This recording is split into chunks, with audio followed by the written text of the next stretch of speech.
Students, good morning. Class 6 Hindi first 21 chapter second lecture.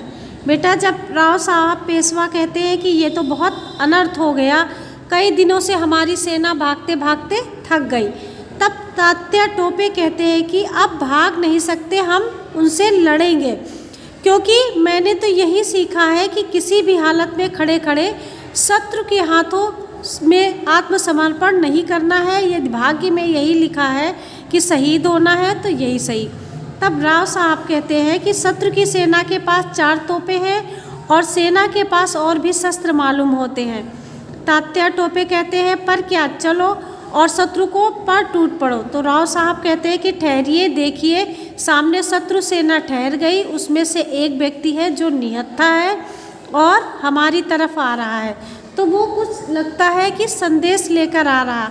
सरदार कहता है शायद ये संदेश ला रहा होगा कि हम बिना लड़ाई के आत्मसमर्पण कर दें।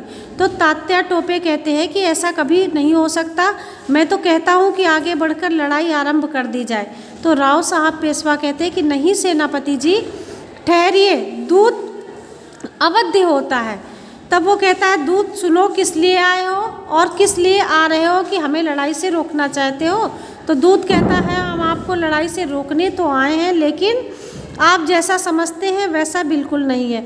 तब तात्या टोपे कहते हैं कि आओ, तुम मेरे भाई हो और तुम्हारे जैसे वीरों के भरोसे पर ही मैंने इतने बड़े शासन से युद्ध ठाना है। तो राव साहब कहते हैं, यहाँ कोई अंग्रेज सेना नहीं है, नहीं तो चलकर पहले किसी को ख़त्म कर दे।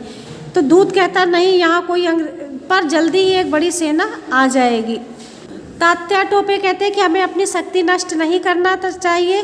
जज कहता है कि तुमने सरकार को धोखा दिया, अब न्याय होगा। तो उसको ये न्याय का तमाशा क्यों कर रहे हो, वो उसको डांटता है। अब जज कहता है कि नहीं, तुम्हारे साथ न्याय होगा, तुम जो कहना चाहते हो कहो। तो तात्या टोपे कहता है कि अरे अंग्रेज, न्याय के नाम को बदनाम मत करो, मैं हार गया, मुझे सीधे फांसी दे दो। तो जज कहता है कि महारानी का राज्य तो अमर रहेगा, क्योंकि ये कानून और इंतजाम पर खड़ा है। तो तात्या टोपे कहते हैं कि साम्राज्य हमेशा नहीं रहा, कोई भी साम्राज्य हमेशा नहीं रहा। जज कहता है तुमको फांसी की सज़ा सुनाई जाती है। तो तात्या हंसते हंसते फांसी के लिए तैयार हो जाते हैं। अब जल्लाद कहता है कि जल्दी करो, देर हो रही है, लुहार को बुलाओ, इसकी बेड़ियाँ कटवाओ। तो तात्या कहते हैं कि बेड़ियाँ, कभी बेड़ी नहीं पहना, आप लोग कभी मुझे बेड़ी नहीं पहना पाओगे। जल्लाद कहता है, मैं सब कुछ जानता हूँ, फांसी के पहले बेड़ी काटने का लुहार है, उसकी बेड़ी काटी जाती है और वो भारत माता का नारा लगाता है। और तात्या टोपे कहते हैं, जब जल्लाद उनके गले में जब फांसी का फंदा डालता है तो वो कहते हैं, मैं अपना फंदा खुद डालूंगा। अब आपका बेटा ये लेक्चर फिनिश हुआ, आप लोग अपना होमवर्क नोट कीजिए। जे आपको दोनों होमवर्क में करना है, रिक्त स्थान भरिए और सही का चिन्ह लगाइए। अगला लेक्चर कल पढ़िएगा। Thank you class.